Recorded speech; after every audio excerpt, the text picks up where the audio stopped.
Hello student, welcome to NCERT classes. आज हम क्या पढ़ने वाले हैं? आज हम जानेंगे राष्ट्रीय मानवाधिकार आयोग के बारे में।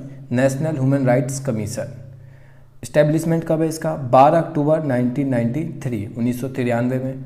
जैसे कि नाम से ही पता चल रहा है, ये किसके बारे में बात करता है? मानव के अधिकार के बारे में बात करता है। ये कि जहाँ पर भी मानव के अधिकारों का वायलेशन होगा, हनन होगा, वहाँ पर ये पहुँच जाएगा और जो भी रेमेडीज़ होनी चाहिए या फिर उसको न्याय मिलना चाहिए जिसका वायलेशन हुआ है, वो उसको न्याय दिलाने में पूरा प्रयत्न करता है। नेक्स्ट चीज़ क्या है कि देखो, अधिकार अगर बन गए, लागू भी हो गए हैं ठीक ठाक, तो इसका मतलब ये नहीं कि वो अच्छे से परफॉर्म करेगा। उसे लागू किया जाना चाहिए अच्छे से, बाकायदा, ठीक है ना। पेपर पर उसका कुछ काम नहीं है। अगर रियल लाइफ में वो इम्प्लीमेंट अच्छे से हो रहा है तो दैट विल बी गुड। कुछ ऐसी संस्थाएं और भी हैं जो एनएचआरसी के अलावा भी काम करती है। क्या हैं वो संस्थाएं? कुछ संस्थाएं हैं People's Union for Civil Liberties, People's Union for Democratic Rights, PUCL, PUDR। PUCL का गठन हुआ था, कब हुआ था? 1976 में, और इसका गठन हुआ था 1981 में। एनएचआरसी से भी पहले इनका गठन हो चुका है। ये दोनों किस में काम करते हैं? ये दोनों काम करते हैं कि जब भी किसी आदमी का वायलेशन होगा, उसके राइट्स का वायलेशन होगा, तो ये यहाँ पे एक्टिव हो जाएंगे और उसके वायलेशन को रोकेंगे। They both works to defend the civil liberties and democratic rights of the people, ठीक है। इसके विरुद्ध वो चौकसी करते हैं। जब भी किसी का वायलेशन होगा तो यहाँ पे ये पहुँच जाएंगे। और जैसे कि पहले भी हमने देख लिया है कि 12 अक्टूबर 1993 को मानवाधिकार आयोग का गठन हुआ था। नेक्स्ट चीज़ क्या है कि एनएचआरसी के मुख्य न्यायाधीश कौन है? अच्छा, एनएचआरसी में होंगे कौन कौन लोग? एनएचआरसी में कौन कौन लोग होंगे? चार लोग होंगे, जिसमें से एक तो होगा हाई कोर्ट का, एक होगा सुप्रीम कोर्ट का, और दो ऐसे लोग होंगे जो काफ़ी ज़्यादा ज्ञान रखते हैं मानव के अधिकार के बारे में।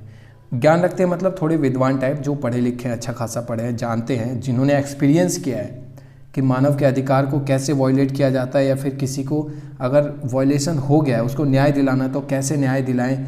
तो ये सारी चीज़ें जो एक्सपीरियंस्ड पर्सन है, दो ऐसे लोग होते हैं जो एक्सपीरियंस्ड है। एक हाई कोर्ट का मुख्य न्यायाधीश होगा और एक सुप्रीम कोर्ट का मुख्य न्यायाधीश होगा, सर्वोच्च न्यायालय का, ठीक है। और क्या है कि अधिकार के उल्लंघन की स्थिति में अपनी पहल पर या पीड़ित के व्यक्ति की याचिका पर स्थिति की जांच कर सकता है। एनएचआरसी की बात कर रहा है यहाँ पे कि एनएचआरसी, जब भी मैं एनएचआरसी बोल रहा हूँ तो नेशनल ह्यूमन राइट कमीशन की बात कर रहा हूँ मैं, ठीक है। तो एनएचआरसी अपनी मर्जी से या फिर जिसका वायलेशन हुआ है, जिस आदमी का, अगर वो कोई याचिका दायर करता है तब भी, दोनों टाइम, या तो वो अपनी मर्जी से, किसी ने याचिका नहीं दायर करी, वो एक वॉचडॉग का काम करता है। वॉचडॉग जब भी कुछ गलत देखेगा तो वो बोलेगा, ठीक है।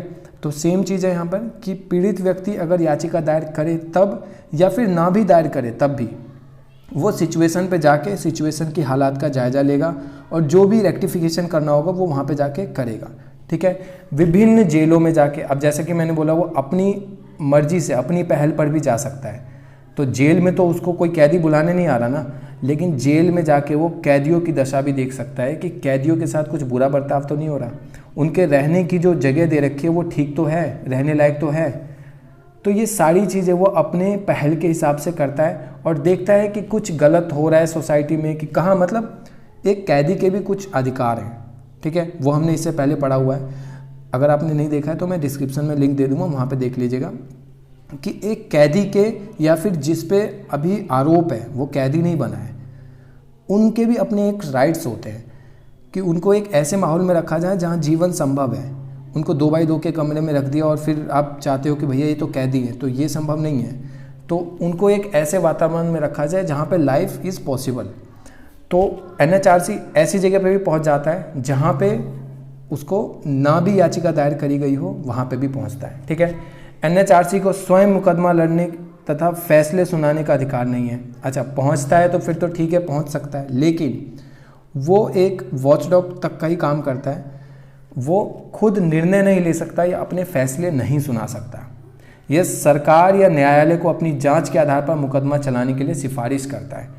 ये एक एक ऐसा आदमी है, या मतलब वैसे तो ये संगठन है लेकिन एक ऐसे आदमी की भूमिका निभाता है जो एक बहुत ही प्रतिष्ठित है, जिसका विश्वास किया जा सकता है। तो ये अपने विश्वास के बलबूते पे एक सिफारिश करता है सरकार को या न्यायालय को कि देखो मैं यहाँ पे गया था, यहाँ पे मैंने ऐसे ऐसे गलत देखा है, मैं आपसे सिफारिश करता हूँ कि आप यहाँ पर एक याचिका दायर करें या फिर आप इस पर एक निगरानी रखें, अपना ध्यान इस तरफ भी रखें जहाँ पे भी आप NHRC देना चाहते हैं वहाँ पे। तो NHRC स्वयं मुकदमा नहीं कर सकता, स्वयं फैसले नहीं सुना सकता, इसका अधिकार नहीं है, लेकिन सरकार को या फिर न्यायालय को अपनी तरफ ध्यान खींच सकता है जहाँ पर वो दिखाना चाहता है, सिफारिश कर सकता है इस चीज़ की। ठीक है, तो उम्मीद करता हूँ आपको समझ में आया होगा। NHRC में इतना ही था। अगर नहीं समझ में आया तो कमेंट सेक्शन में लिखो क्या समझ में नहीं आया। अगर आया है तो लाइक करो, शेयर करो, कमेंट करो। मिलते हैं अगली क्लास में, तब तक के लिए सुरक्षित रहें।